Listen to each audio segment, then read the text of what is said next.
The lecture hall was filled with students scribbling notes as Professor Daniel Foster paced back and forth in front of the whiteboard. His voice carried authority, his years of experience evident in every sentence he spoke. At 40 years old, he was one of the most respected lecturers in the Department of Business Administration at Westwood University. Hello, family. Welcome to Storytime Mutually. Please subscribe to my YouTube channel, like and share this video to your friends and loved ones, and don't forget to turn on post notifications for more videos. Thanks you as you do so. Now sit back, relax as we dive into the story. Yet, despite his intelligence and reputation, Daniel harbored a secret, a dangerous desire that burned within him. His eyes kept drifting towards Sophia Adams, a 21-year-old final-year student. She was one of the brightest in his class, always answering questions confidently, her eyes filled with ambition. But it wasn't her intelligence that made Daniel restless. It was everything about her, her youthful beauty, the way she tucked her hair behind her ear when she concentrated, the way she smiled when speaking to her friends. There was just one problem. She had a boyfriend. Daniel clenched his jaw every time he saw her walking across campus, hand in hand with Jason Carter, a fellow student who had already completed his final exams. Jason was tall, confident, and everything Daniel despised in a young man. Seeing them together made something dark stir inside him. Jealousy. At first, he tried to ignore it. He was a professional, a lecturer. He had no business lusting after a student, let alone feeling jealous of her boyfriend. But the more he saw them together, the more the fire in him grew. One afternoon, after dismissing the class, he sat at his desk, tapping his pen against the table, deep in thought. He had to do something. He couldn't just sit back and watch her slip away. A knock on the door pulled him out of his thoughts. "Come in," he said. Sophia stepped inside, her presence filling the small office with an energy that made his pulse quicken. She was holding a file, looking as professional as ever. "Sir, I wanted to submit my research outline for my final year project," she said, placing the file on his desk. Daniel picked up the file, his fingers brushing against hers lightly. She didn't seem to notice, but the small contact sent a shiver through him. "You're quite the hard-working student, Sophia," he said, his voice lower than usual. "Thank you, sir," she replied politely. He studied her face for a moment before clearing his throat. "I have been meaning to talk to you about something personal." Sophia frowned slightly. "Personal, sir?" "Yes," he said, leaning forward. "I like you, Sophia. I have feelings for you, and I want you to be my girlfriend." For a moment, there was silence. Then, Sophia laughed, a soft, nervous laugh, as if she thought it was a joke. "Sir, you can't be serious." His expression hardened. "I am very serious." Sophia shifted uncomfortably in her seat. "Sir, with all due respect, I have a boyfriend. And even if I didn't, you are my lecturer. This is inappropriate." Daniel's face darkened. Rejection. His fingers gripped the file on his desk.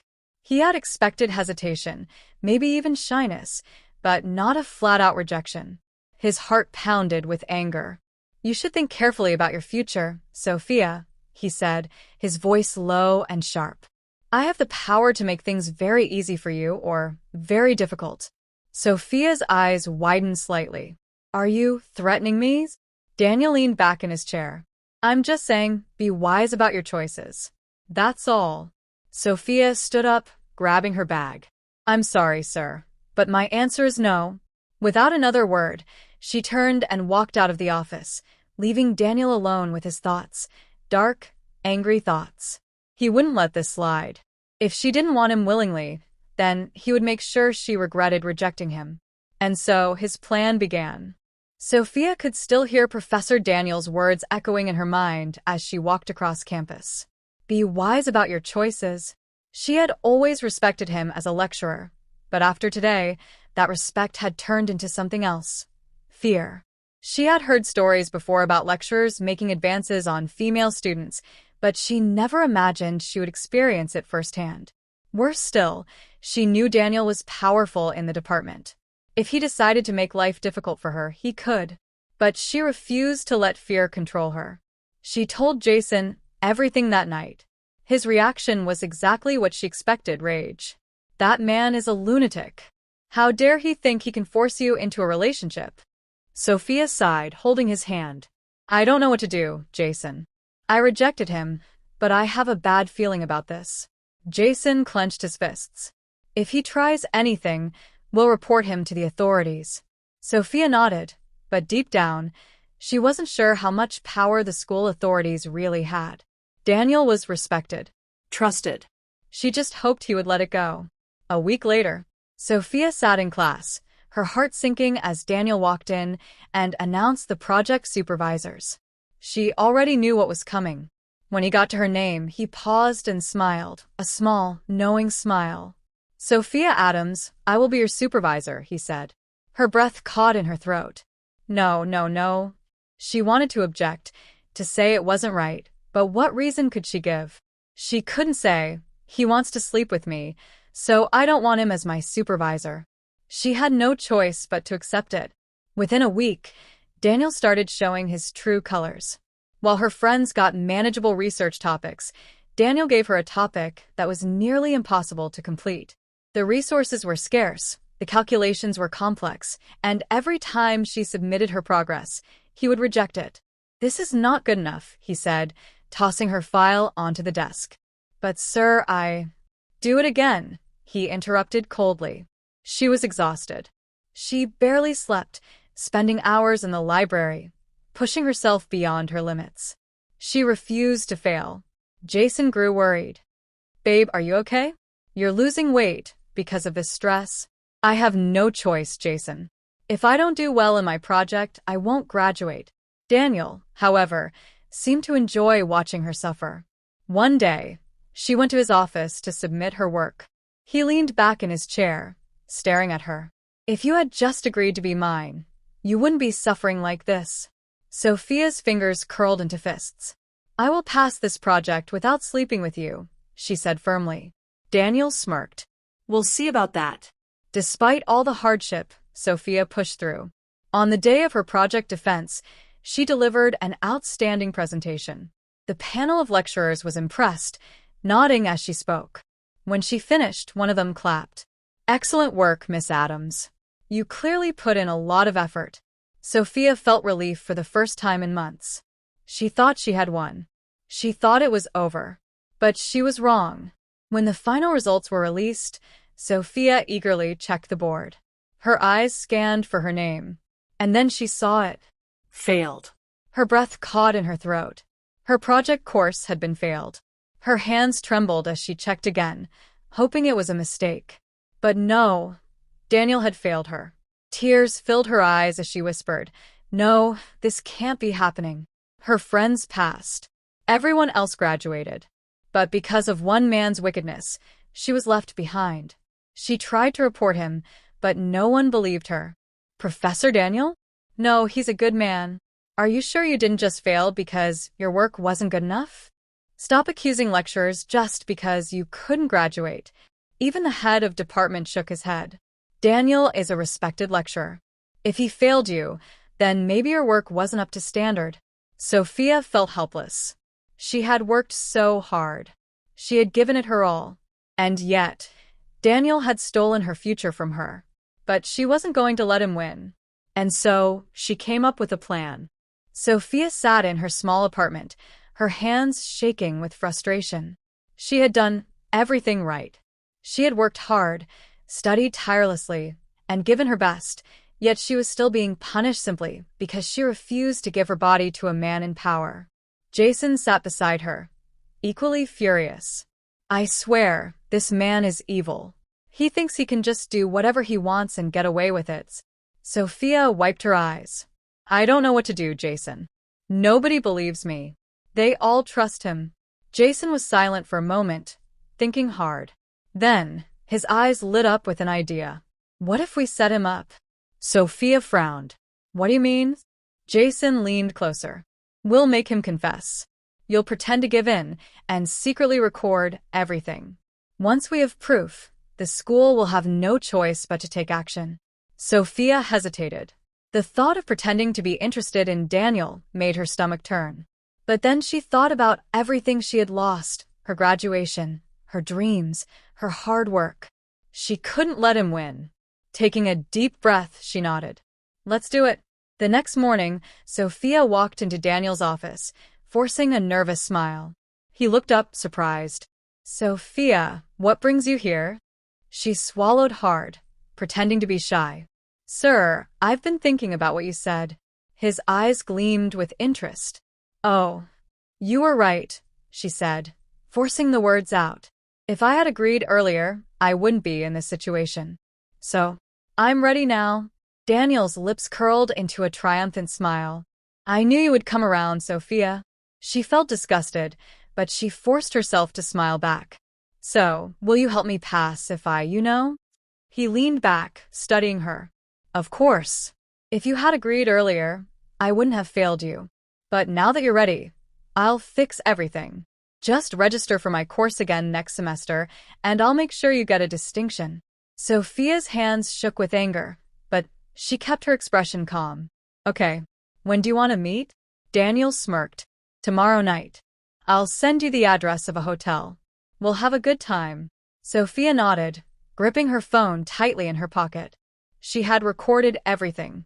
That evening, Sophia and Jason rushed to the university authorities. The dean of students listened carefully as Sophia played the recording. Daniel's voice came through loud and clear. If you had agreed earlier, I wouldn't have failed you. The dean's expression darkened. He exchanged glances with the head of department, who looked shocked. This is serious, the dean said. Sophia's heart pounded. Will you help me now? The dean nodded firmly. We need to catch him in the act. You will go to the hotel as planned, but we will be there waiting. The next night, Sophia arrived at the hotel, her heart pounding. She walked into the reception, feeling nauseous, but she forced herself to stay strong. Daniel had booked a private room. She knocked on the door. Come in, his voice called. Taking a deep breath, she pushed the door open. Daniel was lying on the bed, half-dressed, a smug smile on his face. I've been waiting for you, my dear. Before Sophia could respond, the door burst open. The dean of students, the head of department, and several school officials stormed into the room. Daniel's face turned pale. What is this?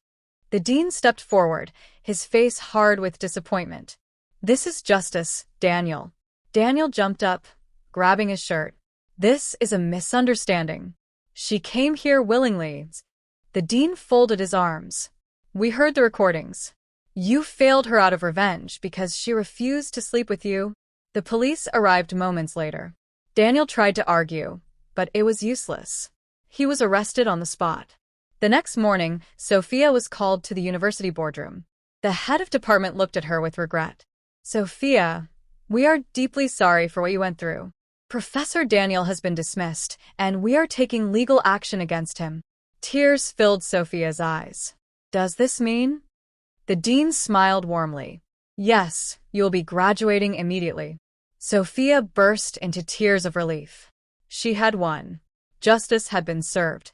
As she walked out of the office, Jason hugged her tightly. You did it, babe. You fought back. Sophia smiled. No, we did it. And for the first time in months, she felt free. For the first time in months, Sophia slept peacefully. The burden she had carried, the fear, the frustration, the helplessness, was finally gone. Justice had been served. The news of Daniel's arrest spread like wildfire across the university. Students whispered in shock, lecturers exchanged nervous glances, and female students who had suffered in silence finally spoke up. The university board immediately launched a full investigation. More victims came forward, revealing how Daniel had exploited his power over the years. Some had been too scared to report him. Others had been silenced with threats. But now, emboldened by Sophia's courage, they all came forward. It turned out Sophia was not the first student he had targeted, but she would be the last. Sophia stood in front of the university Senate building, dressed in her graduation gown. The special graduation ceremony had been arranged just for her, and as she looked around, she saw her classmates cheering, Jason beaming with pride, and her parents sitting in the front row, tears in their eyes. The vice-chancellor stepped forward, smiling warmly. Today, we celebrate not just an academic achievement, but an extraordinary display of courage. Sophia Thompson stood against injustice and won. It is with great honor that we award her degree. A thunderous applause erupted. As she stepped forward to receive her certificate, her hands trembled, not with fear, but with pride. Jason hugged her the moment she stepped off stage. "I'm so proud of you." She smiled, her heart full. "I couldn't have done it without you." Daniel sat in his prison cell, staring at the peeling walls. He had lost everything: his job, his reputation, his freedom. His trial had been swift. With the overwhelming evidence against him, including Sophia's recording, he had been sentenced to 7 years in prison for abuse of power, academic fraud, and attempted coercion. He had once been a respected professor, but now he was just another criminal. And no one, not a single person, came to visit him. A year later, Sophia stood at the entrance of her new workplace, a prestigious firm where she had landed her dream job. Jason held her hand. "Are you ready for this?" She took a deep breath and smiled. "I was born ready." Looking back, she had been through hell. But she had survived. She had fought for her future, and she had won. And now She was unstoppable. That brings us to the end of this video. I hope you enjoyed it. Thanks for watching.